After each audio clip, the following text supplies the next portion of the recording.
Female की यौन में कितने होल होते हैं, इस वीडियो को हम पहले कवर कर चुके हैं, लेकिन अभी रिसेंटली एक मीम चल रहा है जिसमें ये बात करी जा रही है कि एक डॉक्टर ने बोला उसका एक पेशेंट था जो कि पेट में कर रहा था और उसे लग रहा था कि बच्चा होएगा। ऐसे बहुत सारे मीम्स हैं जहाँ नीचे लिखा जाता है कि अरे इतना तो सबको पता है, लेकिन एक्चुअली सबको नहीं पता होता है। तो कितने होल्स होते हैं फीमेल में और कौन से होल में डालना चाहिए ताकि जब आपको अंधेरे में भी करना पड़े तो आप कर पाओ। चलिए बात करेंगे। चैनल पे नए हैं सब्सक्राइब करें। मैं हूँ डॉक्टर नेहा मेहता, आपकी अपनी काउंसलर, जो आपको आसान हिंदी भाषा में खुल के सब कुछ समझाती हूँ। तो अगर नए हैं सब्सक्राइब कर दो और वीडियो को अंत तक देखो क्योंकि बहुत ज़रूरी है।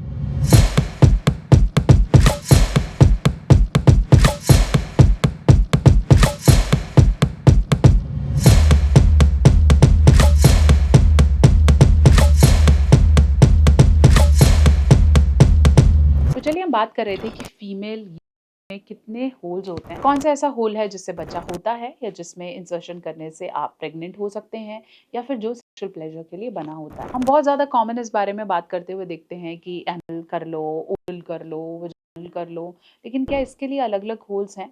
मेल एनाटॉमी फिर भी थोड़ी बोलते हैं ना सिंपल है, क्योंकि आप जब बुक्स पढ़ते हैं या रीड करते हैं तो अंडरस्टैंड की मेल का चाहे वो स्पर्म है चाहे वो यूरिन है वो एक ही होल से निकल रहा है, जो कि ग्लैंड स्पैनिस या फिर हम बोलते हैं के टॉप पर एक होल है जहां से बॉडी से सारा excretion plus pleasure plus sperm निकलता है। लेकिन जब हम बात करते हैं फीमेल बॉडी की तो बहुत ज़्यादा क्लियर नहीं होता है, इसलिए फिर हम आपको स्टेप बाय स्टेप अब यहाँ बताने वाले हैं। तो अगर मैं एनाटॉमी के लिए बात करूँ तो फीमेल की बॉडी में 3 प्रोमिनेंट होल्स होते हैं जो आप चाहें तो अपनी आंखों से भी देख सकते हैं। फर्स्ट होल है जो उसकी क्लिटोरिस के सबसे ऊपर होगा, जिसे हम यूरेथ्रल ओपनिंग कहते हैं। ये वो ओपनिंग है जहाँ से यूरिन एजैकुलेट होता है। इस ओपनिंग में आप अपना हैंड, अपनी उंगली कुछ भी इंसर्ट नहीं कर सकते क्योंकि वो सिर्फ यूरिन निकलने के लिए है।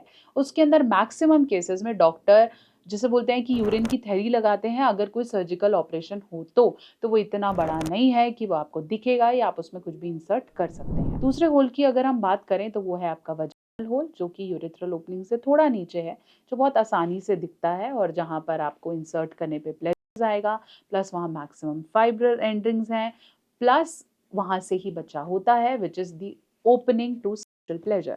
अगर आप वहाँ पे रेगुलरली सेक्स कर रहे हैं तो you will able to have a baby and conceive. फिर हम बात करेंगे थर्ड ओपनिंग की, जिसे आप एनल ओपनिंग कहते हैं। ये वो ओपनिंग है जो आपके डाइजेस्टिव ट्रैक्ट मतलब आपके खाने वाले यंत्र से जुड़ी हुई है, जहाँ से हम अपनी बॉडी से वेस्ट को बाहर निकालते हैं।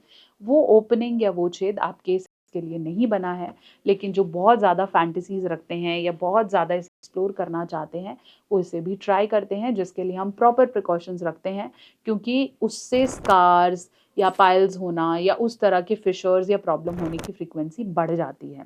प्लस वाइनल और एनल सेक्स में बहुत ज़्यादा एसटीआई एसटीडी इन्फेक्शंस होने की फ्रीक्वेंसी भी रहती है।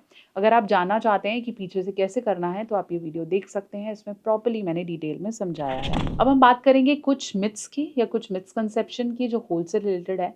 सबसे पहले ये बात की जाती है कि अगर हम पीछे डिस्चार्ज करते हैं तो क्या उससे बच्चा हो सकता है?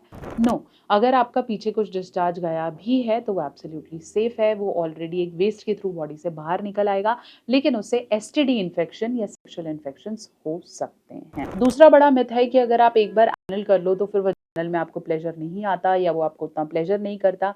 ऐसा कुछ नहीं है, लोगों की अपनी अपनी फैंटेसीज हैं, अलग अलग एक्सपेक्टेशन है। अगर आपका पार्टनर किसी चीज़ में कंफर्टेबल नहीं है तो उसे नहीं करना चाहिए। और में ही आपके प्लेजर पॉइंट ज़्यादा हैं, एनल में प्लेजर पॉइंट्स नहीं हैं, लेकिन to make it more intensify लोग कर लेते हैं। But if you talk about pleasures तो फिर आपको वजाइनल या क्लिटोरल स्टिमुलेशन से ही आएगा। आशा करती हूँ मेरी वीडियो आपके बहुत से डाउट्स को क्लियर कर पाई है। चैनल पर नए हैं ज़रूर सब्सक्राइब कर दें और ऐसे बहुत से इन्फॉर्मेटिव वीडियोज़ के लिए हमारे साथ जुड़े रहें।